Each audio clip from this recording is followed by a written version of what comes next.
Hello दोस्तों, हम इस पुस्तक से हिंदी के वस्तुनिष्ठ प्रश्नों का अभ्यास कर रहे हैं, जिसमें हम हिंदी साहित्य के इतिहास संबंधी, आदिकाल, भक्तिकाल व रीतिकाल संबंधी सभी प्रश्नों का अभ्यास कर चुके हैं और इस समय हम आधुनिक काल के प्रश्नों पर हैं, जिसमें हम प्रगतिवाद तक के सारे प्रश्न देख चुके हैं और इस समय हम प्रयोगवाद के प्रश्नों को देख रहे हैं। तो अगर आप लोगों ने अभी तक पिछले प्रश्नों का अभ्यास नहीं किया है तो आप प्लेलिस्ट के माध्यम से पिछले सभी प्रश्नों का अभ्यास करके अपनी तैयारी को बेहतर बना सकते हैं, क्योंकि हम ऐसा प्रयास करते हैं कि अभ्यास के दौरान जो भी चीजें आपको याद कराई जा सकती हैं और जितना उनको विस्तार से समझाया जा सकता है समझाया जाता है और आपको याद कराने का प्रयास भी किया जाता है।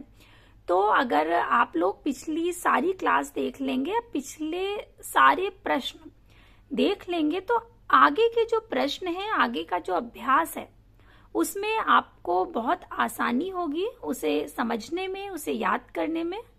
आप हिंदी से जुड़े हुए किसी भी एग्जाम की तैयारी कर रहे हो, अर्थात कोई भी ऐसी परीक्षा जिसमें हिंदी विषय से जुड़े हुए प्रश्न आते हैं, तो ये सभी प्रश्न आपके लिए अति महत्वपूर्ण हैं। पीडीएफ के लिए आप लोग टेलीग्राम चैनल से जुड़ सकते हैं, वहां आपको इसका पीडीएफ उपलब्ध करा दिया जाएगा। टेलीग्राम चैनल और प्लेलिस्ट दोनों का लिंक आपको डिस्क्रिप्शन बॉक्स में मिल जाएगा, वहां जाकर आप देख सकते हैं।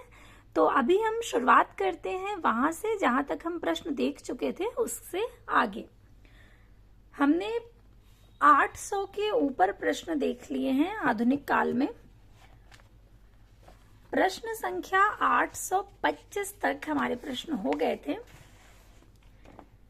प्रश्न है कि जमीन पक रही है काव्य संकलन के रचनाकार कौन है? तो केदारनाथ सिंह, जिनकी बाघ नामक लंबी कविता भी है। यहां तक हमने प्रश्न देख लिए थे। इसके आगे का प्रश्न देखते हैं। अगला प्रश्न है कि इनमें से एक काव्य संग्रह अज्ञे का नहीं है। आंगन के पार द्वार, धरती, ऐसा कोई घर आपने देखा है या सदा नीरा? तो विकल्प बी बिल्कुल सही होगा। धरती काव्य संग्रह अज्ञे का नहीं है, क्योंकि धरती काव्य संग्रह जो है ये त्रिलोचन शास्त्री जी का है, वासुदेव सिंह त्रिलोचन। तो विकल्प बी बिल्कुल सही होगा। दिए गए काव्य संग्रहों में जो धरती है वो अज्ञे का नहीं है, बल्कि यह त्रिलोचन की कृति है। त्रिलोचन के अन्य काव्य हैं चैती, मैं उस जनपद का कवि हूं, अमोला आदि। जबकि आंगन के पार द्वार, ऐसा कोई घर आपने देखा है, सदा नीरा, ये सभी अज्ञे की रचनाएं हैं। अगला प्रश्न है कि इनमें से कौन सी कृति अज्ञे की है? संसद से सड़क तक, मछली घर, साये में धूप या हरी घास पर क्षण भर? तो विकल्प सी बिल्कुल सही होगा। हरी घास पर क्षण भर ये अज्ञे की कृति है। इसके अतिरिक्त संसद से सड़क तक की सुदामा पांडे धूमिल की रचना है। हमने पिछली क्लास में पढ़ा था सुदामा पांडे धूमिल की जो प्रमुख रचनाएं हैं उनके विषय में। मछली घर ये विजय देव नारायण शाही का है और साये में धूप ये दुष्यंत कुमार जी की रचना है। तो विकल्प सी बिल्कुल सही होगा, हरी घास पर क्षण भर, जो कि अज्ञे की कृति है। इसके बाद अगला प्रश्न है कि संशय की एक रात किस कवि की कृति है? अज्ञे की, नरेश मेहता की, नरेंद्र शर्मा की या केसरी कुमार की? तो ये अज्ञे की नहीं है, न नरेंद्र शर्मा की है, न ही केसरी कुमार की है। ये रचना है नरेश मेहता जी की। विकल्प सी बिल्कुल सही होगा। नरेश मेहता जी की जो ये कृति है संशय की एक रात, ये बहुत प्रसिद्ध कृति है और बहुत महत्वपूर्ण कृतियों में इसका नाम आता है। इसमें उन्होंने प्रभु श्री रामचंद्र जी का जो युद्ध से पहले का जो संशय है उसका वर्णन किया है। जब युद्ध हो रहा होता है, राम जी और रावण का जो युद्ध है, उसके पहले प्रभु श्री रामचंद्र जी बहुत संशय में होते हैं, क्योंकि उन्हें युद्ध किसी भी प्रकार से हितकर नहीं मालूम पड़ रहा है और वे बहुत संशय में हैं। एक पंक्ति मुझे याद आ रही है, इसी कृति की है। प्रभु श्री रामचंद्र जी कहते हैं कि मैं केवल युद्ध को बचाना चाहता रहा हूं बंधु, मानव में श्रेष्ठ जो विराजा है उसको ही, हाँ उसको ही जगाना चाहता रहा हूं बंधु। अर्थात वो किसी भी तरह से युद्ध नहीं चाहते थे। उनका मानना है कि युद्ध किसी भी समस्या का समाधान नहीं है और वो इस बात को लेकर के बहुत संशय में है। और इसका आशय ये बिल्कुल नहीं है कि वो कायर पुरुष हैं। ये बात वो खुद लक्ष्मण से कहते हैं कि लक्ष्मण, मैं नहीं हूं कापुरुष, युद्ध मेरी नहीं है कुंठा, पर युद्ध प्रिय भी नहीं। ये एक पंक्ति आती है इसमें और बहुत प्रसिद्ध पंक्तियां हैं ये, जो अभी आपके सम्मुख पढ़ी गई हैं। ये पूछी भी जाती हैं अलग से, बहुत बार प्रश्न आता है कि ये पंक्ति कहाँ से ली गई है। इसके अतिरिक्त संशय की एक रात जो कृति है, इसे 4 खंडों में विभाजित किया गया है। ये 4 भागों में विभाजित है, तो बहुत बार उनके नाम भी पूछे जाते हैं कि संशय की एक रात। पहला तो ये प्रश्न बनता है कितने भागों में विभाजित है, तो ध्यान रखिएगा कि ये 4 भागों में विभाजित है। और वो जो 4 नाम है उन्हें भी सुन लीजिए। पहला जो भाग है उसका नाम है सांझ का विस्तार और बालू तट। उसके बाद जो कथा आगे बढ़ती है वो दूसरे भाग में है वर्षा भीगे अंधकार का आगमन, ये दूसरे भाग का नाम है। तीसरे भाग का नाम है मध्य रात्रि की मंत्रणा और निर्णय। उसके बाद जो चौथा भाग है उसका नाम है संदिग्ध मन का संकल्प और सवेरा। तो ये चारों नाम आप ध्यान रखिएगा। बहुत बार क्या किया जाता है कि प्रश्न पूछा जाता है कि संशय की एक रात के भाग निम्न में से कौन से नहीं है। तो मान लीजिए उसमें एक कोई हटा देते हैं, उसकी जगह पर कुछ और लिख देते हैं, इस तरह से पूछा जाता है। तो बहुत ध्यान से इसे सुनिएगा और ध्यान रखिएगा कि कौन कौन से नाम हैं। संशय की एक रात राम कथा पर आधारित नरेश मेहता की कृति है। चैत्या, प्रभात पर्व, अरण्या नरेश मेहता की अन्य काव्य कृतियां हैं। अरण्या के लिए नरेश मेहता को वर्ष 1988 ईस्वी का साहित्य अकादमी सम्मान प्राप्त हुआ। नरेश मेहता को उनकी संपूर्ण रचना कर्म के लिए 1992 ईस्वी का ज्ञानपीठ पुरस्कार प्राप्त हुआ। अब अगला प्रश्न देखते हैं। अगला प्रश्न है कि तीसरा सप्तक कब प्रकाशित हुआ, 1960 में, 1951 में, 1959 में या 1970 में। तो विकल्प बी बिल्कुल सही होगा, 1959 ईस्वी में। अगर आप लोग पिछली सारी क्लास बराबर देख रहे हैं और जुड़े हुए हैं लगातार, तो ये आपको बिल्कुल रट गए होंगे। जो 4 सप्तक हैं उन 4 सप्तकों के जो सन हैं, क्योंकि ये बहुत महत्वपूर्ण है। पहले भी आपको बताया गया है कि तार सप्तक का प्रकाशन वर्ष बहुत पूछा जाता है विभिन्न परीक्षाओं में, चाहे वो यूपी की हो या एमपी की हो या किसी भी स्टेट की हो। ये तार सप्तक वाला प्रश्न अधिकांश परीक्षा में आप देखेंगे पूछा जाता है। तो ये देखिए, जैसे यही यूपी टीजीटी में पूछा गया प्रश्न है। क्योंकि इसमें सभी प्रश्न ऐसे ही हैं जो किसी न किसी परीक्षा में पूछे गए हैं, लेकिन कुछ प्रश्न ऐसे होते हैं जो बार बार आप देखेंगे कि ये बार बार पूछे जाते हैं विभिन्न परीक्षाओं में। तो उन्हीं में से एक प्रश्न ये भी है, तार सप्तक के प्रकाशन वर्ष चारों सप्तकों के। तो जो तार सप्तक था वो 1943 ईस्वी में प्रकाशित हुआ। दूसरा सप्तक प्रकाशित हुआ 1951 ईस्वी में। तीसरा सप्तक प्रकाशित हुआ 1959 ईस्वी में और चौथा सप्तक प्रकाशित हुआ 1979 ईस्वी में। इसके बाद अगला प्रश्न है कि प्रयोगवाद के प्रवर्तक के अनुसार प्रयोगवादी काव्य का सबसे मुख्य तत्व क्या होना चाहिए। मात्रिक छंदों के बजाय वर्णवृत्तों का प्रयोग नहीं। बौद्धिकता की अपेक्षा भावुकता की प्रतिष्ठा, ये भी नहीं। नई नई राहों का अन्वेषण, ये बिल्कुल सही है, विकल्प सी बिल्कुल सही होगा। हम लोग पहले भी पढ़ चुके हैं कि अज्ञे ने अपने तार सप्तक की भूमिका में ये बात लिखी है कि प्रयोगवादी कवि को उन्होंने राहों का अन्वेषी कहा है, नई राहों का अन्वेषी। इसलिए विकल्प सी बिल्कुल सही होगा, नई नई राहों का अन्वेषण। चौथा है काव्य की पूर्व परंपरा का संपूर्ण निषेध, तो ऐसा भी नहीं है, ये गलत है, विकल्प सी बिल्कुल सही होगा। प्रयोगवाद के प्रवर्तक अज्ञे के अनुसार प्रयोगवादी काव्य का सबसे प्रमुख तत्व नई नई राहों का अन्वेषण करना है। प्रयोगवाद का प्रारंभ सन 1943 ईस्वी में अज्ञे द्वारा संपादित तार सप्तक के प्रकाशन से माना जाता है। तार सप्तक में नई नई विचारधाराओं के 7 प्रमुख कवियों की रचनाएं प्रकाशित होती थीं। तार सप्तक में हर बार अज्ञे 7 कवियों को चुनते थे और उन कवियों की जो रचनाएं होती थी उन्हें प्रकाशित करते थे। ऐसे 4 सप्तक उन्होंने प्रकाशित किए। अगला प्रश्न है कि इनमें से किस कवि की रचनाएं चौथा सप्तक में संकलित नहीं है? राजकुमार कुंभज, स्वदेश भारती, शमशेर बहादुर या नंद किशोर आचार्य। तो विकल्प सी बिल्कुल सही होगा, शमशेर बहादुर। शमशेर बहादुर सिंह की रचनाएं चौथा सप्तक में संकलित नहीं है। शमशेर बहादुर सिंह दूसरा सप्तक, जो कि 1951 ईस्वी में प्रकाशित हुआ था, उसके कवि हैं। इनकी प्रमुख कविताएं हैं, कुछ कविताएं चुका भी हूं नहीं मैं, इतने अपने पास आदि। चौथा सप्तक जो कि 1979 में संकलित हुआ था, प्रकाशित हुआ था, उसमें जो कवि हैं उनके नाम है अवधेश कुमार, राजकुमार कुंभज, स्वदेश भारती, नंद किशोर आचार्य, सुमन राजे, श्री राम वर्मा व राजेंद्र किशोर। इसके बाद अगला प्रश्न है कि इनमें तार सप्तक से संबंधित कौन सा कथन सही नहीं है? तीसरा सप्तक का प्रकाशन सन 1959 ईस्वी में हुआ था, सही है। चौथा सप्तक 1979 में प्रकाशित हुआ, ये भी सही है।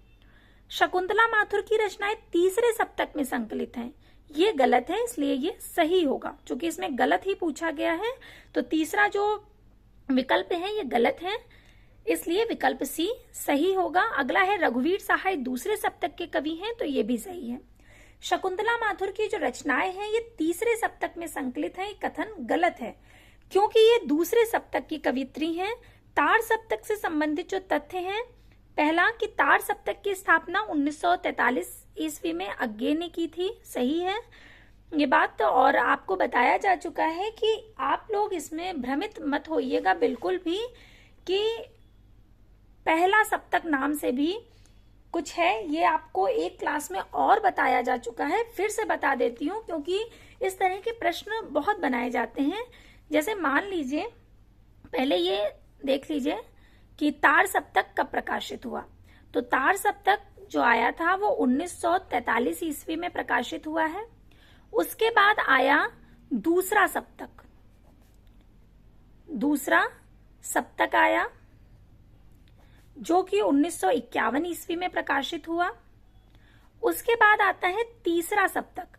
तीसरा सप्तक कब प्रकाशित हुआ है? तो ध्यान रखिएगा, तीसरा सप्तक प्रकाशित हुआ है 1959 ईस्वी में। उसके बाद आता है चौथा सप्तक। चौथा सप्तक प्रकाशित हुआ है 1979 ईस्वी में, 7-9। तो आपको इसमें भ्रमित इस चीज में नहीं होना है, इनके नाम बहुत ध्यान से देखिए। जो सबसे पहला आया उसका नाम था तार सप्तक, जो कि 1943 ईस्वी में प्रकाशित हुआ। उसके बाद जो क्रमशः आते गए, दूसरा सप्तक, तीसरा सप्तक, चौथा सप्तक। अब बहुत बार परीक्षा में क्या किया जाता है कि तार सप्तक के स्थान पर लिख दिया जाता है प्रथम तार सप्तक। क्या लिखा होता है? प्रथम तार सप्तक, प्रथम तार सप्तक, जबकि प्रथम तार सप्तक नाम से कुछ आया ही नहीं। किस नाम से आया? तार सप्तक। इसी तरह से दूसरा सप्तक के स्थान पर लिख दिया जाता है दूसरा तार सप्तक, या तीसरा सप्तक के स्थान पर लिख दिया जाता है तीसरा तार सप्तक, या चौथा सप्तक के स्थान पर लिखा जाता है चौथा तार सप्तक। और उनमें से प्रश्न ये पूछ दिया जाता है कि इसमें से सही नाम कौन सा है।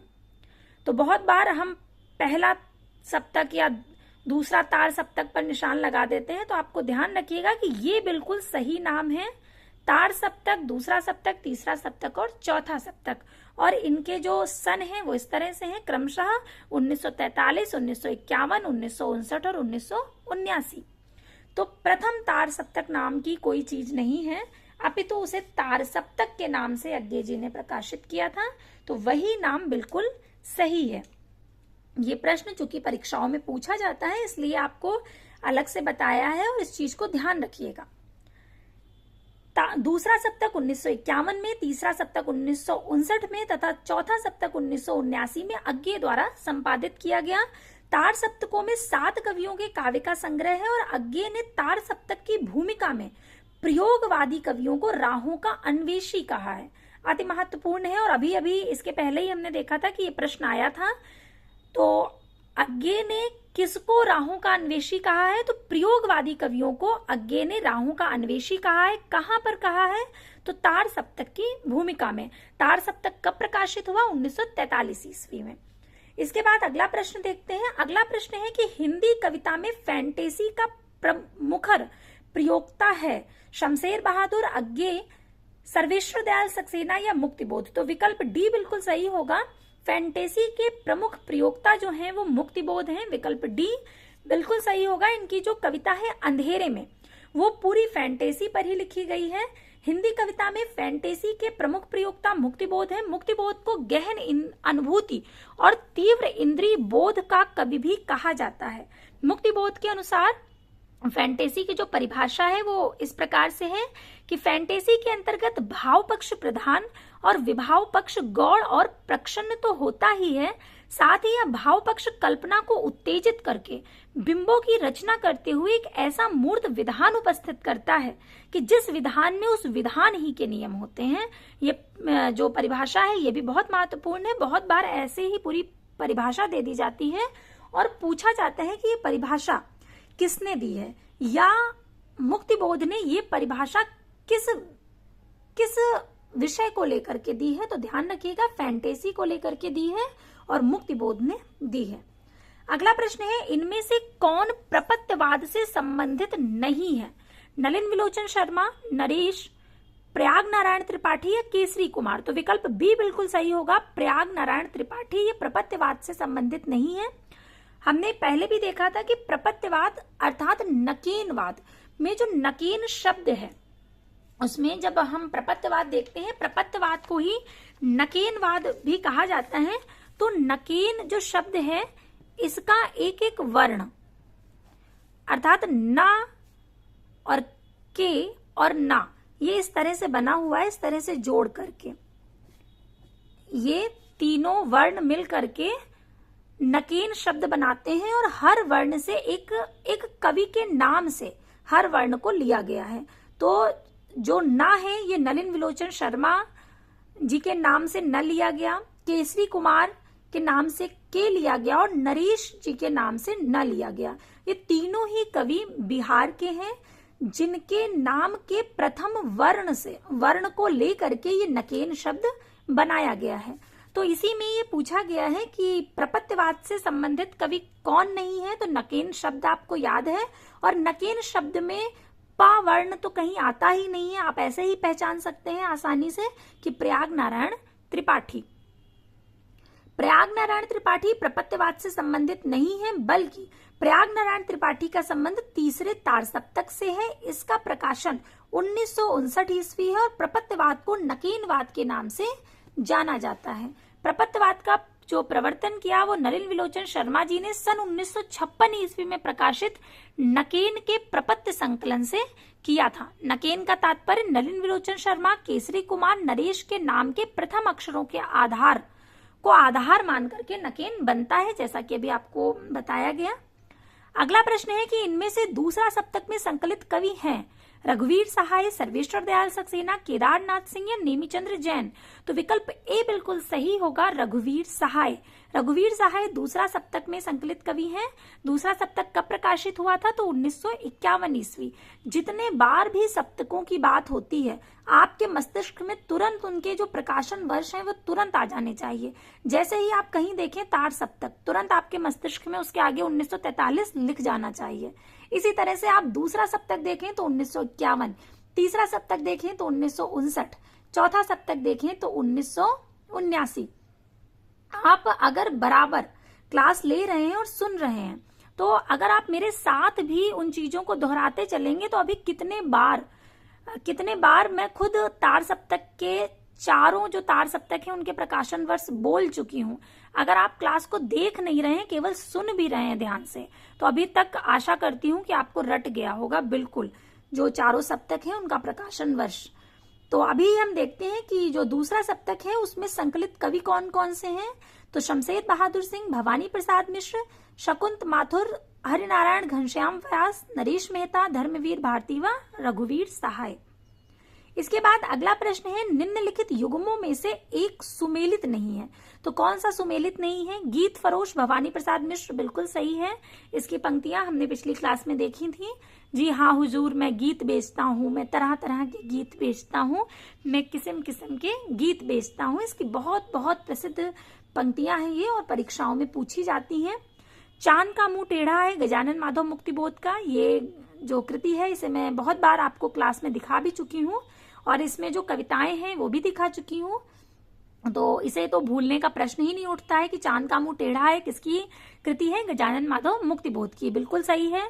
धूप के धान गिरजा कुमार माथुर जी का है। टूटने का सुख अज्ञे का नहीं है। टूटने का सुख जो रचना है ये भवानी प्रसाद मिश्र जी की है, इसलिए विकल्प डी बिल्कुल सही होगा। टूटने का सुख अज्ञे या युग्म सुमेलित नहीं है, बल्कि टूटने का सुख जो रचना है वो भवानी प्रसाद मिश्र जी की है। अगला प्रश्न है, मुक्तिबोध की प्रसिद्ध कृति चांद का मुंह टेढ़ा है की भूमिका एक विलक्षण प्रतिभा शीर्षक से किसने लिखी है? सच्चिदानंद हीरानंद वात्स्यायन अज्ञे ने, शमशेर बहादुर सिंह ने, डॉक्टर नामवर सिंह ने या डॉक्टर रामविलास शर्मा जी ने? तो ये लिखी है शमशेर बहादुर सिंह जी ने। अभी हम लोग चर्चा कर रहे थे कि चांद का मुंह टेढ़ा है जो कृति है इसे बहुत बार आपको क्लास में दिखाया जा चुका है और फिर से एक अवसर आ गया कि आपको उसे दिखाना पड़ रहा है, क्योंकि अगर दिखा दूंगी तो आपको वो याद रह जाएगा हमेशा के लिए। क्योंकि इसमें प्रश्न पूछा गया है कि जो चांद का मुंह टेढ़ा है कृति है उसकी भूमिका एक विलक्षण प्रतिभा नाम से किसने लिखी है? तो ये कृति है चांद का मुंह टेढ़ा और इसमें देखिए इसकी जो भूमिका है इसको हम इसमें ही देख लेते हैं। ये देखिए भूमिका है जिसका नाम है एक विलक्षण प्रतिभा, किसने लिखी है? शमशेर बहादुर सिंह जी ने। यहां भी देख सकते हैं आप, पृष्ठ संख्या 11 पर शुरुआत होती है भूमिका की। भूमिका का शीर्षक है एक विलक्षण प्रतिभा। एकाएक क्यों सन 64 के मध्य में गजानन माधव मुक्तिबोध विशेष रूप से महत्वपूर्ण हो उठे? क्यों धर्मयुग, ज्ञानोदय, लहर, नवभारत टाइम्स, प्रायः सभी साप्ताहिक, मासिक और दैनिक उसका परिचय पाठकों को देने लगे और दिल्ली की साहित्यिक हिंदी दुनिया में एक नई हलचल सी आ गई। ये शुरुआत करी है शमशेर बहादुर सिंह जी ने। तो ये देखिए बिल्कुल ध्यान से देख लीजिए, एक विलक्षण प्रतिभा। जब हम कोई शब्द, कोई शीर्षक कहीं पर लिखा हुआ देख लेते हैं तो वो हमारे मस्तिष्क में बिल्कुल छप जाता है। इसीलिए जितना संभव होता है आपको दिखा देती हूँ कि आप उसे कभी भूलें ना। अब ये देखिए यहाँ पर ये भूमिका जो है वो समाप्त हो रही है, खत्म हो रही है और ये शमशेर बहादुर सिंह लिखा हुआ है। ये चांद का मुंह टेढ़ा है। तो इतना कुछ आपने देख लिया है, तो आशा करती हूँ कि अब आप नहीं भूलेंगे कि चांद का मुंह टेढ़ा है जो कृति है उसकी जो भूमिका है वो किस नाम से है? तो एक विलक्षण प्रतिभा नाम से है और किसने लिखी है? शमशेर बहादुर सिंह जी ने लिखी है। अगला प्रश्न है कि किस कविता में सर्जन संबंधी चिंतन है? सौंदर्य बोध, असाध्य वीणा, आत्मजयी, ब्रह्म राक्षस या मोचीराम? तो जो असाध्य वीणा कविता है उसमें सर्जन संबंधी चिंतन मिलता है। उसमें जो एक वीणा होती है जिसका नाम होता है असाध्य वीणा। असाध्य वीणा नाम उसका इसलिए होता है क्योंकि कोई उसे साध ही नहीं पा रहा होता है और किसी से भी वो बजती नहीं है। उसे अंतिम में कौन बजा पाता है? प्रियंवत। और प्रियंवत कब उसे बजा पाता है? जब वो पूरे समर्पण के साथ अपने अहम भाव को विसर्जित कर देता है। बहुत सुंदर कविता है असाध्य वीणा। तो इसमें जो सर्जन संबंधी चिंतन है उसे दिखाया गया है। विकल्प सी बिल्कुल सही होगा। असाध्य वीणा कविता में सर्जन संबंधी चिंतन है। असाध्य वीणा एक लंबी कविता है, इसके रचयिता अज्ञे हैं, जबकि ब्रह्म राक्षस कविता मुक्तिबोध की है और मोचीराम कविता जो है ये सुदामा पांडे धूमिल की है। मोचीराम कविता के भी कुछ अंश हम पढ़ चुके हैं, जिसमें वो कहते हैं ना कि मेरे सामने न कोई छोटा है न कोई बड़ा है, मेरे आगे हर व्यक्ति क्या कहते हैं? एक जोड़ी जूता है। मोची जो है ये बात कह रहा है। तो इसकी ये पंक्तियां बहुत महत्वपूर्ण है। इसी तरह से ब्रह्म राक्षस भी हम देख चुके हैं। अभी ब्रह्म राक्षस को हम फिर से और समझेंगे आगे। आपको ध्यान रखना है कि जो सर्जन संबंधी चिंतन है वो असाध्य वीणा में उठाया गया है, दिखाया गया है कि किस तरह से जो सर्जना होती है, जो सर्जन होता है वो कितना कठिन होता है और उसके पीछे कितनी सदियों की जो तपस्या होती है वो लगती है।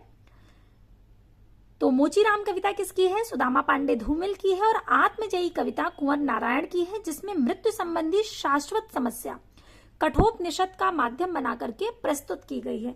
कठोपनिषद से जो नचिकेता वाला प्रसंग है उसको लिया गया है इसमें। अगला प्रश्न देखते हैं। अगला प्रश्न है कि किस वर्ग के सभी कवि किसी न किसी सप्तक के कवि हैं? तो देखते हैं सभी विकल्प। पहला है मुक्तिबोध, गिरजा कुमार माथुर, केदारनाथ अग्रवाल। दूसरा है रामविलास शर्मा, नरेश मेहता, मदन वात्स्यायन।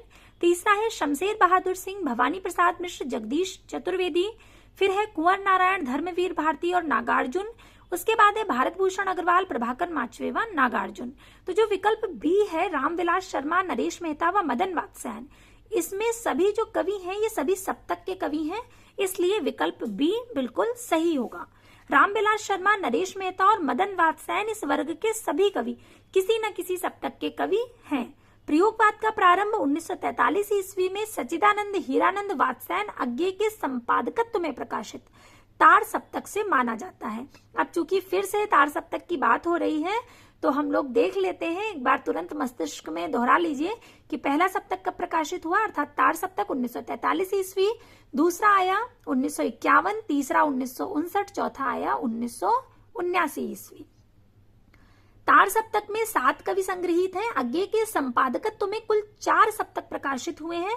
रामविलास शर्मा तार सप्तक के कवि हैं, जबकि नरेश मेहता और मदन वात्स्यायन क्रमशः दूसरे और तीसरे सप्तक के कवि हैं। इसके बाद अगला प्रश्न देखते हैं। अगला प्रश्न है कि यह दीप अकेला के माध्यम से कवि कहना चाहता है कि, यह दीप अकेला कविता अज्ञे की है। यह दीप अकेला स्नेह भरा है, गर्व भरा मदमाता, इसको भी पंक्ति को दे दो। बहुत सुंदर कविता है इनकी। इसमें व्यष्टि और समष्टि की बात हुई है, अर्थात व्यक्ति और समाज की, कि व्यक्ति समाज के लिए कब कुछ कर सकता है। जब आप इस कविता को पढ़ेंगे, अगर आप इस कविता के बारे में थोड़ा बहुत जानते हैं कुछ, तभी आप इसका सही जो उत्तर है उसे खोज सकते हैं, नहीं तो आपको बहुत समस्या होगी। तो बहुत संक्षिप्त में आपको बता देती हूँ कि यह दीप अकेला जो कविता है, इसमें कवि ये कहना चाहते हैं कि जो दीप है वो व्यक्ति का प्रतीक है। यह दीप अकेला स्नेह भरा है, गर्व भरा मदमाता, इसको भी पंक्ति को दे दो। और यहाँ पे जो पंक्ति है वो समाज का प्रतीक है। कोई भी व्यक्ति समाज के लिए कब कुछ कर सकता है? जब वो स्वयं में पूर्ण हो चुका है तभी। मान लीजिए कि अभी हम चाहें कि हम समाज के लिए कुछ करें और हम खुद में सशक्त नहीं हैं, खुद का जीवन हमारा सही से नहीं बीत पा रहा है और हम खुद की ही जो समस्याएं हैं उन्हें नहीं सही कर पा रहे हैं, तो हम समाज के लिए क्या कर सकते हैं? कोई भी जो शुरुआत होती है वो खुद से होती है। जब आप खुद में पहले सुधार करेंगे तब आप समाज को सुधार सकते हैं। उसी तरह से जब आप खुद में सबल होंगे, खुद में सक्षम होंगे, तभी आपके अंदर वो सामर्थ्य होगी कि आप समाज को सक्षम बना सकें, समाज को समर्थ बना सकें या समाज के लिए कुछ कर सकें। तो पहले खुद कुछ बनना है, उसके बाद समाज के लिए समर्पित होना है। ये बात, इसका बहुत छोटा सा उदाहरण आप महात्मा बुद्ध को ले लीजिए। पहले उन्होंने खुद को निखारा और फिर समाज के लिए कार्य करा। तो जब आप खुद में कुछ होंगे तभी समाज के लिए कुछ कर सकेंगे, ऐसा भाव इस कविता में आता है। तो अब जब आप चारों विकल्प देखेंगे तो आपको कुछ कुछ समझ आएगा। तो पहला देखते हैं कि समाज हमेशा ही व्यक्ति का विरोधी होता है। तो ऐसा नहीं है, कविता में ऐसा कुछ भी नहीं कहा गया है। व्यक्ति को समाज से अनुकूल बने रहकर जीना चाहिए, ऐसा भी कोई उसका ध्येय नहीं है कविता का कि पूरी कविता में ये कहना चाहता है। कुत्सा और अपमान व्यक्ति को झुका देते हैं, ये भी नहीं है। व्यक्ति निराश होकर समाज के पास ही जाता है, ये भी नहीं है। व्यक्ति विशिष्ट बने रहकर ही समाज के लिए कुछ कर सकता है, विकल्प ई बिल्कुल सही है। जब आप विशिष्ट होंगे तभी समाज को कुछ दे सकते हैं, समाज के लिए कुछ कर सकते हैं, इसलिए विकल्प ई बिल्कुल सही होगा। यह दीप अकेला कविता प्रयोगवाद के प्रमुख कवि अज्ञे द्वारा रचित है और यह कविता अज्ञे के व्यक्तिवाद में समाज या समूह को शामिल करती प्रतीत होती है। अज्ञे की जो चर्चित कविताएं हैं उन्हें देख लेते हैं। उनकी चर्चित कविताएं हैं असाध्य वीणा, कलगी बाजरे की, सांप, नदी के द्वीप, हरी घास पर छड़बर, जितना तुम्हारा सच है आदि। असाध्य वीणा एक लंबी कविता है। अज्ञे को उनके कविता संग्रह आंगन के पार द्वार पर साहित्य अकादमी पुरस्कार तथा कितनी नावों में कितनी बार पर ज्ञानपीठ पुरस्कार प्राप्त हुआ है। अब अगला प्रश्न देखते हैं कि किस कविता में शहरी जीवन पद्धति के दंभ पर कटाक्ष किया गया है।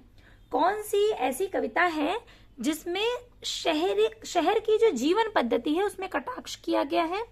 अंतः सलिला में, नदी के द्वीप में, हरी घास पर क्षण भर में, कलगी बाजरे की या दीप अकेला में। ये जितनी भी कविताओं के नाम दिए गए हैं सभी अज्ञे की कविताएं हैं।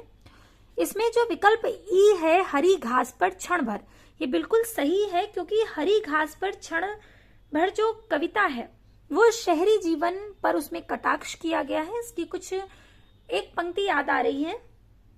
शुरुआत तो इसकी यहां से होती है कि आओ बैठे इसी ढाल की हरी घास पर।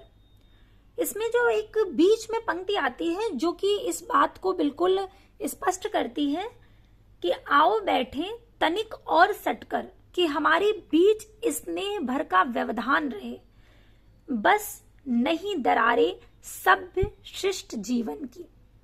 इसमें ये बताना चाहते हैं कि हम जितना सभ्य होते जा रहे हैं, शिष्ट होते जा रहे हैं, अर्थात जो शहरी जीवन है उसके अनुकूल जितना हम ढलते जा रहे हैं उतना हमारे बीच का जो स्नेह है, आपस का जो प्रेम है, मानव मानव का जो प्रेम है वो कहीं ना कहीं खत्म होता जा रहा है। तो विकल्प ई बिल्कुल सही होगा, हरी घास पर क्षण भर। हरी घास पर क्षण भर कविता प्रयोगवाद तथा नई कविता के शलाका पुरुष कहे जाने वाले अज्ञे द्वारा रचित है। अज्ञे के काव्य संग्रह इस प्रकार है: भग्नदूत, चिंता, इत्यलम, हरी घास पर क्षण भर, बावरा अहेरी, पूर्वा, सुनहले शैवाल, सागर मुद्रा आदि। अज्ञे अस्तित्ववाद में विश्वास रखने वाले कवि हैं। अगला प्रश्न देखते हैं। अगला प्रश्न है अंधेरे में कविता। अंधेरे में कविता में प्रतीक रूप में नहीं है। जब आप अंधेरे में कविता पढ़ते हैं तो आप देखेंगे कि उसमें बहुत से ऐसे शब्द हैं जिन्हें प्रतीक रूप में इस्तेमाल किया गया है, जैसे रक्ता लोक स्नात पुरुष, ये सही है, प्रतीक रूप में इस्तेमाल किया गया है, आरंभ में ही आपको मिलेगा। बरगद भी इस्तेमाल किया गया है प्रतीक रूप में, शिशु भी इस्तेमाल किया गया है, अरुण कमल भी इस्तेमाल किया गया है, लेकिन तालाब नहीं इस्तेमाल किया गया है, इसलिए विकल्प डी बिल्कुल सही होगा। अंधेरे में कविता में प्रतीक रूप में तालाब नहीं है, जबकि रक्तालोक स्नात पुरुष, अरुण कमल, बरगद, शिशु प्रतीक के रूप में विद्यमान है। अंधेरे में कविता के रचनाकार मुक्तिबोध है। इनकी दो काव्य कृतियां चांद का मुंह टेढ़ा है और भूरी भूरी खाक धूल, इनके प्रकाशन वर्ष भी बहुत महत्वपूर्ण है, ध्यान रखिएगा। चांद का मुंह टेढ़ा है 1964 ईस्वी में आया था और भूरी भूरी खाक धूल 1980 में। अभी जब हम इसकी भूमिका देख रहे थे, चांद का मुंह टेढ़ा है जो कि शमशेर बहादुर सिंह जी ने लिखी है, उसमें आरंभिक कुछ पंक्तियां मैंने पढ़ी थी। वो इसीलिए पढ़ी थी क्योंकि उसमें 1964 सन का जिक्र किया गया है, तो ध्यान रखिएगा ये कब आया है, 1964 ईस्वी में। इनकी जो कविताएं हैं अंधेरे में, ब्रह्म राक्षस, भूल गलती। मुक्तिबोध ने अंधेरे में कविता की रचना फैंटेसी में की है। अंधेरे में कविता का जो पहला प्रकाशन है वो कल्पना पत्रिका में 1964 ईस्वी में आशंका के द्वीप अंधेरे में नाम से हुआ था। ये भी प्रश्न बहुत पूछा जाता है कि अंधेरे में कविता का पहले प्रकाशन किस नाम से हुआ था, तो ध्यान रखिएगा आशंका के द्वीप अंधेरे में नाम से हुआ था। इसके बाद अगला प्रश्न है कि कवि मुक्तिबोध के लिए अस्मिता की खोज व्यक्ति की खोज नहीं बल्कि अभिव्यक्ति की खोज है, यह कथन किसका है? यह कथन है नामवर सिंह जी का। अन्य विकल्प है श्रीकांत वर्मा, शमशेर बहादुर सिंह, रामविलास शर्मा व धनंजय। तो विकल्प ए बिल्कुल सही होगा, नामवर सिंह। कवि मुक्तिबोध के लिए अस्मिता की खोज व्यक्ति की खोज नहीं बल्कि अभिव्यक्ति की खोज है, यह कथन समीक्षक नामवर सिंह का है। रामविलास शर्मा ने मुक्तिबोध की अंधेरे में कविता को अपराध भावना का अनुसंधान कहा है। शमशेर बहादुर सिंह ने अंधेरे में के विषय में कहा है, यह कविता देश के आधुनिक जन इतिहास का स्वतंत्रता पूर्व और पश्चात एक दहकता इस्पाती दस्तावेज है। इसमें अजब और अद्भुत रूप से व्यक्ति और जन का एकीकरण है। इनकी जो अंधेरे में कविता आई मुक्तिबोध जी की, जो कि पहले आशंका के द्वीप अंधेरे में नाम से प्रकाशित हुई थी 1964 ईस्वी में कल्पना पत्रिका में, इस कविता पर अलग अलग आलोचकों ने अपने मत व्यक्त किए हैं अलग अलग कथन के माध्यम से। वो कथन इतने महत्वपूर्ण हैं कि परीक्षाओं में पूछे जाते हैं। कोई कथन दे दिया जाता है और पूछा जाता है कि अंधेरे में कविता के विषय में ये कथन या ये विचार किसका है। तो बहुत ध्यान से पढ़िएगा कि अपराध भावना का अनुसंधान किसने कहा है, रामविलास शर्मा जी ने कहा है। इसी तरह से शमशेर बहादुर सिंह जी ने क्या कहा है, नामवर सिंह जी ने क्या कहा है, ये सभी बहुत महत्वपूर्ण है। अगला प्रश्न है कि अज्ञे के संपादन में कितने सप्तकों का प्रकाशन हुआ। तो अगर आप लगातार क्लास सुन रहे हैं और जुड़े हुए हैं लगातार, तो आपको ये प्रश्न बहुत ही ज्यादा आसान लग रहा होगा कि अरे ये क्या पूछ लिया कि कितने सप्तक हैं। तो बहुत आसानी से आप बता देंगे कि 4 सप्तक प्रकाशित हुए थे। विकल्प डी बिल्कुल सही होगा। अन्य विकल्प है 1, 2, 5वां 3। जब प्रश्न हमें आता होता है ना, प्रश्न का उत्तर हमें पता होता है, तो हमें वो इतना आसान लगता है कि अरे तो बहुत ही आसान प्रश्न पूछ लिया गया है। और मान लीजिए कि आपने अभी तक सप्तक न पढ़े होते तो आपको ये सोचने में भी बहुत समय लग जाता कि कितने सप्तक प्रकाशित हुए। फिर आप बहुत भ्रमित होते कि 5 प्रकाशित हुए कि 4 प्रकाशित हुए। क्योंकि हम लगातार अभ्यास कर रहे हैं और जुड़े हुए हैं, सुन रहे हैं, इसलिए बहुत आसानी से हमने देख लिया कि कितने सप्तक प्रकाशित हुए, 4।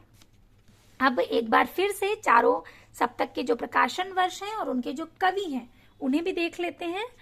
तार सप्तक 1943 ईस्वी में प्रकाशित हुआ, जिसमें 7 कवि जो थे वे अज्ञे, रामविलास शर्मा, गजानन माधव मुक्तिबोध, प्रभाकर माचवे, नेमीचंद्र जैन, गिरजा कुमार माथुर व भारत भूषण अग्रवाल। उसके बाद दूसरा सप्तक जो कि 1951 ईस्वी में प्रकाशित हुआ, उसके कवि हैं शमशेर बहादुर सिंह, भवानी प्रसाद मिश्र, शकुंत माथुर, हरिनारायण घनश्याम व्यास, नरेश मेहता, धर्मवीर भारती और रघुवीर सहाय। तीसरा सप्तक जो कि 1959 ईस्वी में प्रकाशित हुआ, प्रयाग नारायण त्रिपाठी, मदन वात्स्यायन, विजय देव नारायण शाही, कुंवर नारायण, सर्वेश्वर दयाल सक्सेना, केदारनाथ सिंह व कीर्ति चौधरी। चौथा सप्तक जो कि 1979 में प्रकाशित हुआ, अवधेश कुमार, राजकुमार कुंभज, स्वदेश भारती, नंदकिशोर आचार्य, सुमन राजेश, श्रीराम वर्मा व राजेंद्र किशोर। तो ये चारों सप्तक के प्रकाशन वर्ष और उनमें जो कवि संकलित हैं उनके नाम हमने देखे। अब अगला प्रश्न देखते हैं। अगला प्रश्न है कि प्रयोगवादी काव्य के संदर्भ में इनमें से कौन सा कथन असत्य है। इस तरह के जो प्रश्न आते हैं इन्हें आप तभी हल कर सकते हैं जब आपने अच्छे से पढ़ाई की है, अर्थात समझ करके पढ़ा है। इसीलिए प्रयास करती हूँ कि चीजें साथ में आपको समझाते हुए पढ़ाऊं कि आपको इस तरह के जो प्रश्न हैं उन्हें हल करने में कोई समस्या ना हो। जब हमने प्रयोगवाद की शुरुआत की थी तो मोटे मोटे तौर पर प्रयोगवाद क्या है आपको समझाया गया था। अब हम इसके चारों विकल्प देखते हैं। पहला विकल्प है कि प्रयोगवाद ने बड़ी बड़ी घटनाओं, बड़े बड़े व्यक्तियों और बड़े बड़े जीवन प्रसंगों के विशाल फलक पर इतिवृत्तात्मक काव्य का निर्माण किया। बिल्कुल गलत बात है ये।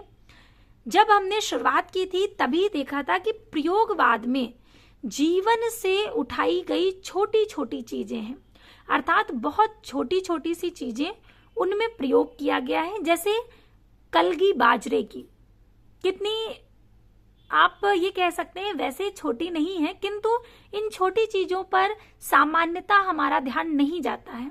हम आसमान तो देखते हैं लेकिन हमारे पास में ही, मान लीजिए हमारे बिल्कुल पैर के पास में जो रेत का कण पड़ा हुआ है, हमारा ध्यान उस पर नहीं जाता है। पूरा ध्यान हमारा कहाँ होता है? आसमान पर। जबकि हम रेत के कण को हाथ में उठा करके महसूस कर सकते हैं। तो प्रयोगवाद इसी बात पर बल देता है कि जो छोटी छोटी चीजें हैं और हमारी अनुभूति से जुड़ी हुई हैं, हमें उनको देखना है, पहले उनको काव्य में लाना है। ये प्रयोगवाद का है तो छोटी चीजों पर ध्यान देता है, न कि बड़े फलक पर या बड़ी घटनाओं पर। तो प्रयोगवाद ने बड़ी बड़ी घटनाओं, बड़े बड़े व्यक्तियों और बड़े बड़े जीवन प्रसंगों के विशाल फलक पर इतिवृत्तात्मक काव्य का निर्माण किया है। ये गलत है। पहली चीज ये भी आप ध्यान रखिएगा कि इतिवृत्तात्मकता प्रयोगवाद में नहीं है। ये जो इतिवृत्तात्मकता है ये द्विवेदी युग की प्रधान विशेषता है, प्रमुख विशेषता है, तो ये गलत है, इसलिए पहला ही विकल्प सही होगा। और भी तीनों जो विकल्प हैं उन्हें देख लेते हैं। सारे विकल्प देखने की आवश्यकता इसलिए होती है क्योंकि विकल्पों से भी हम बहुत कुछ सीखते हैं। दूसरा विकल्प है प्रयोगवादी कवि भावुकता के स्थान पर ठोस बौद्धिकता को स्वीकार करते हैं, बिल्कुल सही है। तीसरा है प्रयोगवादी कविता में मध्यम वर्गीय व्यक्ति जीवन की समस्त जड़ता, कुंठा, अनास्था, पराजय और मानसिक संघर्ष के सत्य की अभिव्यक्ति है, बिल्कुल सही है। जब हम प्रगतिवाद पढ़ रहे थे तभी आपको बताया था कि जो प्रगतिवाद है वो निम्न वर्ग की बात करता है और जो प्रयोगवाद है उसने मध्यम वर्गीय जो व्यक्ति है उसकी बात की है, तो ये भी बिल्कुल सही है। अगला प्रश्न है कि प्रयोगवाद नाम उन व्यक्तियों के लिए रूढ़ हो गया जो तार सप्तक के माध्यम से सन 1943 में प्रकाशन जगत में आई, ये भी बिल्कुल सही है। तो ये तीनों जो कथन है ये बिल्कुल सही है। पहला वाला गलत था, इसलिए विकल्प ए सही होगा। अब अगला प्रश्न देखते हैं। अगला प्रश्न है कि रामविलास शर्मा किस विचारधारा के लेखक हैं? परंपरावादी विचारधारा, शास्त्रीय विचारधारा, जनवादी विचारधारा या सांस्कृतिक मूल्यवादी विचारधारा? तो विकल्प सी बिल्कुल सही होगा, जनवादी विचारधारा। रामविलास शर्मा जनवादी विचारधारा के लेखक हैं। इनके जो काव्य संग्रह हैं वे हैं रूप तरंग, सदियों के सोए जाग उठे, बुद्ध वैराग्य तथा प्रारंभिक कविताएं। इसके बाद अगला प्रश्न है निम्नलिखित में से कौन सी रचना रघुवीर सहाय की नहीं है? स्वाधीन व्यक्ति, नेता क्षमा करे, कितनी शांति व आत्महत्या के विरुद्ध? तो विकल्प सी बिल्कुल सही होगा, कितनी शांति ये रघुवीर सहाय की नहीं है। इसके अतिरिक्त जो तीन नाम दिए गए हैं ये तीनों ही रघुवीर सहाय की ही है। ये कितनी शांति अज्ञे की कविता है, जबकि सीढ़ियों पर धूप में लोग भूल गए हैं आत्महत्या के विरुद्ध आदि रघुवीर सहाय की रचना है। इसके बाद अगला प्रश्न है जिसमें कविता का कुछ अंश दिया गया है। ये कविता है कलगी बाजरे की। ये हम लोग पिछली किसी क्लास में देख भी चुके हैं, प्रयोगवाद की ही क्लास में। पंक्तियां हैं, अगर मैं तुमको ललाती सांझ के नभ की अकेली तारिका अब नहीं कहता, या शरद के भोर की निहार न्यायी कुई, टटकी कली चंपे की वगैरह। तो ये पंक्तियां कलगी बाजरे की कविता से ली गई हैं और इसमें प्रश्न भी यही पूछा गया है कि प्रस्तुत पंक्तियां अज्ञे की किस कविता से उद्धृत हैं? तो विकल्प डी बिल्कुल सही होगा, कलगी बाजरे की। अन्य विकल्प है नदी के द्वीप, सागर किनारे, आज मैं पहचानता हूं। यहां पर विकल्प डी सही होगा। अगला प्रश्न है कि प्रयोगवादी रचनाओं के लोकप्रिय न होने का कौन सा कारण निम्नलिखित में से सही नहीं है? समाज निरपेक्षता, दुरूहता, समाज सापेक्षता या अस्पष्टता? तो विकल्प सी बिल्कुल सही होगा, समाज सापेक्षता। समाज सापेक्षता प्रयोगवादी रचनाओं के लोकप्रिय न होने का कारण सही नहीं है, जबकि समाज निरपेक्षता, दुरूहता, अस्पष्टता ये प्रयोगवादी रचनाओं के लोकप्रियता में बाधक सिद्ध हुई हैं। अगला प्रश्न है कि निम्नलिखित में से कौन तार सप्तक के कवि नहीं है? सूर्यकांत त्रिपाठी निराला, प्रभाकर माचवे, गजानन माधव मुक्तिबोध या अज्ञे? तो सूर्यकांत त्रिपाठी निराला जो कि हम जानते हैं कि ये छायावादी कवि हैं, इसलिए विकल्प ए सही होगा। जब हम छायावाद के 4 प्रमुख स्तंभों की बात करते हैं तो उसमें निराला जी का नाम आता है, प्रसाद पंत निराला व महादेवी वर्मा। तो विकल्प ए सही होगा क्योंकि सूर्यकांत त्रिपाठी निराला प्रयोगवाद के कवि नहीं है, अपितु ये छायावाद के कवि हैं। तार सप्तक के अंतर्गत अज्ञे, मुक्तिबोध, गिरजा कुमार माथुर, रामविलास शर्मा, प्रभाकर माचवे, बलवंत, नेमिचंद्र जैन, भारत भूषण अग्रवाल आते हैं। इसका आरंभ वर्ष 1943 ईस्वी में सच्चिदानंद हीरानंद वात्स्यायन अज्ञे के संपादकत्व में प्रकाशित तार सप्तक से माना जाता है। अगला प्रश्न है कि निम्नलिखित में से कौन सी रचना भवानी प्रसाद मिश्र की नहीं है? ब्रह्म राक्षस, सन्नाटा, गीत फरोश या सतपुड़ा के जंगल? अगर आप लोग क्लास ले रहे हैं बराबर और ध्यान से सुनते हैं तो जैसे ही ब्रह्म राक्षस आपने देखा होगा तुरंत आपको ध्यान आ गया होगा चांद का मुंह टेढ़ा है में ये कविता संग्रहित है और आपको दिखाई भी गई थी। ब्रह्म राक्षस कविता गजानन माधव मुक्तिबोध जी की है, न कि भवानी प्रसाद मिश्र जी की। अन्य सभी भवानी प्रसाद मिश्र जी की हैं। गीत फरोश की पंक्तियां भी हम बहुत बार पढ़ चुके हैं, सतपुड़ा के जंगल की भी और सन्नाटा कविता की भी पंक्तियां आपको पढ़कर सुनाई गई हैं। तो ये सभी भवानी प्रसाद मिश्र जी की हैं। इनकी जो अन्य रचनाएं हैं वो भूल गलती, अंधेरे में, अंताकरण का आयतन, शेष सभी रचनाएं भवानी प्रसाद मिश्र जी की हैं।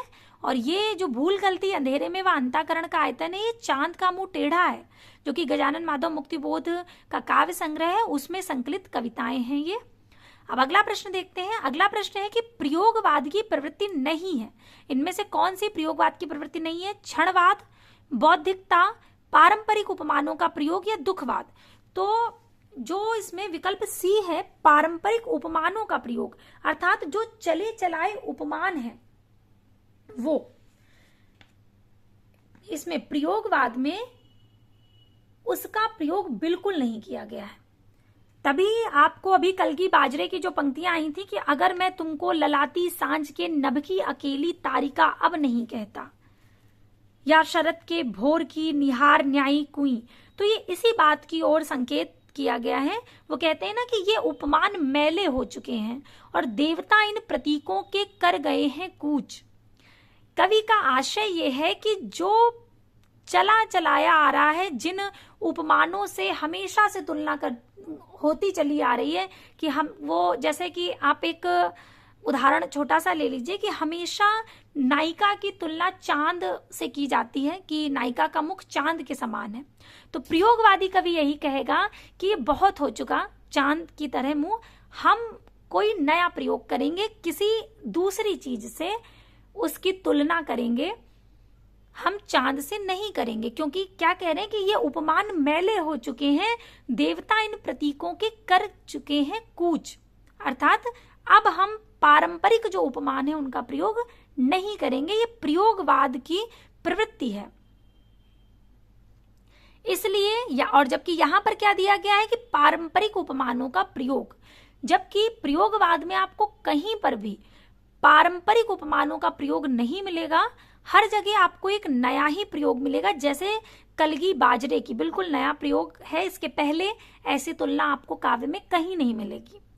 क्षणवाद तो प्रयोगवाद की बहुत बहुत महत्वपूर्ण विशेषता है। बहुत बार ये अलग से भी पूछा जाता है कि क्षणवाद किसकी विशेषता है। जैसा कि अभी आपको समझाया था कि प्रयोगवाद उसी क्षण को जीने में विश्वास रखता है, वो बहुत बड़े स्तर पर, बहुत बड़े फलक पर नहीं सोचता है। जो अभी घटित हो रहा है, अभी जो हमारे बिल्कुल पास है, हमें पहले उसे जीना चाहिए। जैसा कि अभी आपको रेत के कण और आसमान की तुलना करके बताया था, उसी तरह से क्षणवाद की एक पंक्ति आपको अज्ञेय की कविता की बताती हूँ, जो कि क्षणवाद की बिल्कुल सटीक आपको समझा देगी। क्षणवाद के विषय में अज्ञेय कहते हैं कि आओ हम उस अतीत को भूलें और आज की अपनी रग रग के अंतर को छू लें इसी क्षण, क्योंकि कल के वे नहीं रहे, क्योंकि कल हम भी नहीं रहेंगे। अर्थात वर्तमान में जीने की बात की गई है, इसी क्षण को जी लेने की बात की गई है। आगे क्या होगा किसी को नहीं पता, आगे हम होंगे भी कि नहीं होंगे, इसलिए जीवन जिस स्थिति में है, जो चल रहा है, उस क्षण को अपनी संपूर्णता में जीने की बात करता है प्रयोगवाद। और ये इसकी बहुत महत्वपूर्ण विशेषता है। ये सब आपको विस्तार में इसलिए समझाती हूँ क्योंकि हमें अपनी परीक्षा में कोई भी प्रश्न छोड़कर नहीं आना है और बिल्कुल सही उत्तर देकर आना है। और ये आप तभी कर सकते हैं जब आपने चीजों को समझा होगा, क्योंकि बहुत से प्रश्न ऐसे आते हैं जिनको आप तभी हल कर सकते हैं जब आपको पता है कि प्रयोगवाद है क्या, उसकी विशेषताएं क्या हैं। तो हर चीज रटने से काम नहीं चलती है, चीजें समझनी पड़ती हैं। इसलिए आपको क्षणवाद के विषय में और पारंपरिक जो प्रयोग है उनके विषय में विस्तार से बताया है। अब अगला प्रश्न देखते हैं।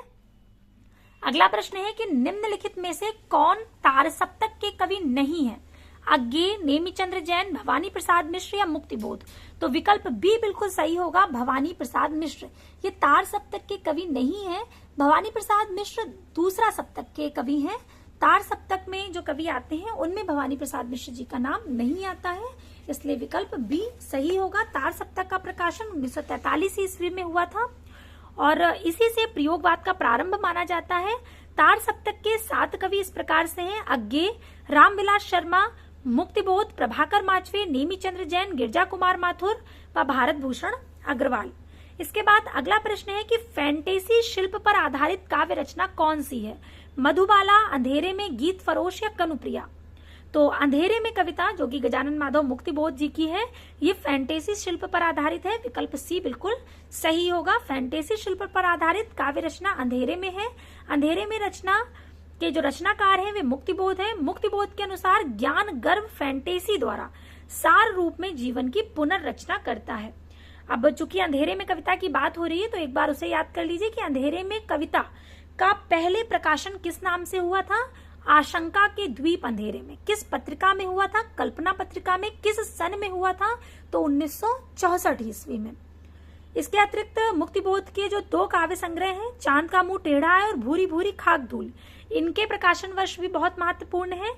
यह 1964 में प्रकाशित हुआ था और भूरी भूरी खाक धूल 1980 ईस्वी में प्रकाशित हुआ था। इनकी जो प्रमुख कविताएं हैं वे हैं अंधेरे में, ब्रह्म राक्षस, अंताकरण का आयतन व भूल गलती। अगला प्रश्न है कि किन कवियों को राहों के अन्वेषी कहा गया है? तार सप्तक के कवियों को, प्रथम तार सप्तक के कवियों को, दूसरे तार सप्तक के कवियों को या चौथे तार सप्तक के कवियों को? तो पहला बिल्कुल सही है, तार सप्तक के कवियों को, जो कि 1943 ईस्वी में प्रकाशित हुआ था। आपको बताया था कि अज्ञे ने उसकी भूमिका में जो प्रयोगवादी कवि हैं उन्हें राहों का अन्वेषी कहा है, इसलिए विकल्प ए बिल्कुल सही होगा। तो हम यहाँ पर आपको एक बात बता दूं कि जो अज्ञे थे उन्होंने तार सप्तक के कवियों को ना कह करके, ध्यान रखिएगा, कि प्रयोगवादी कवियों को कहा है। यहाँ पे जो ये प्रश्न है इसके विकल्पों में थोड़ी सी त्रुटि है। उन्होंने कहीं पर भी ये शब्द इस्तेमाल नहीं किया था कि तार सप्तक के कवि राहों के अन्वेषी हैं, क्योंकि तार सप्तक में तो मात्र 7 ही कवि आएंगे ना। यहाँ पर उन्होंने जो तार सप्तक था उसकी भूमिका में ये बात लिखी थी। प्रश्न बनाने में कुछ गलती हो गई है। उन्होंने ये बात कही थी कि जो प्रयोगवादी कवि हैं वे राहों के अन्वेषी हैं, न कि तार सप्तक के कवि राहों के अन्वेषी हैं। ये बात उन्होंने नहीं बोली थी। तो आप ये पूरा तथ्य याद रखिए कि जो अज्ञे थे, अज्ञे जी ने अपने तार सप्तक की भूमिका में लिखा था कि प्रयोगवादी कवि राहों के अन्वेषी हैं, अर्थात प्रयोगवादी कवियों को उन्होंने तार सप्तक की भूमिका में राहों का अन्वेषी कहा है। ये पूरा सही तथ्य है। इसके अनुसार अगर देखें तो ये जो प्रश्न है ये गलत हो गया है, लेकिन आप इस बात को ध्यान रखिएगा। तो अभी प्रश्न संख्या 855 तक हमने देख लिया है। तो आज के लिए हम लोग इतने ही प्रश्नों को रखते हैं। इसके आगे के जो प्रश्न होंगे उन्हें हम अगली क्लास में देखेंगे। तब तक के लिए धन्यवाद।